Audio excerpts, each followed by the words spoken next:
Dús an nocht tugu le fis an gáilin a gine díháil mhór go na Gaeilge mar ábhar éidechais gáileannach Fine Gael na bolasí de a chuir leis an Gaeilge mar ábhar éigeantach ag level na háirteis méireachta. Cheol conú na Gaeilge agus gona Gaeltachta feachta stucaireachta gon oltáchan. Chacaí léadú Santa Sahar líon daltaí a dhéana stiidir ar a Gaeilg má chuirtear deirú leiche mar ábhar éigeanta san airteist. Bei tan chuir dúilta ag seo ar hála harmónteirí agus ar a chóras omláin ideitheis. Sin de réir chunú na Gaeilge a hasí feachta sanna éan sin aniu. Cruniú réamhtheachanaíochta bhíonn seo agus díriú cuidhhaid an chaint ar fallasaithe ina Gael. An buna éileh atágainn ná go mbeidh an Gaeilge mar chríomhar orteiste agus gnéanaí gach matlainn stadar uirthi.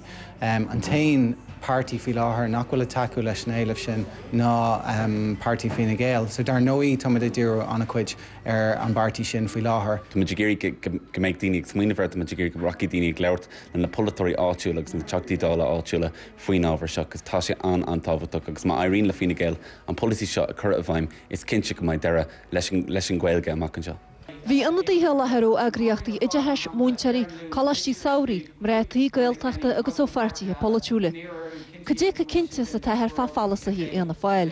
Tá fianna fáil is tar éis silabhas nua thuirtaisteach má inistítar roid agad le caiig gohfuil smaoine bhégan fad termacha sa rád. Ní hanan policy ina Gael agus a lacht ibre i cheist seo.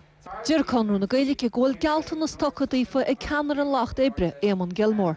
Tuigeann sé ghfuil differ ag an dearcha atá idir hain agus páirtha heile ach dúirt sé go seaasta siad an bhód mar tuigeann sé go mbeidh himplachtaí tromcúiseach i gceist do mbeidh a lehead de fallasaí curtha bhaim.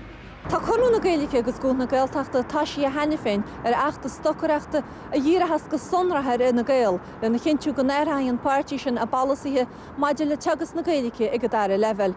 Sara Haniu Wanahan, nóíocht TG Ceithir an Gaillimh.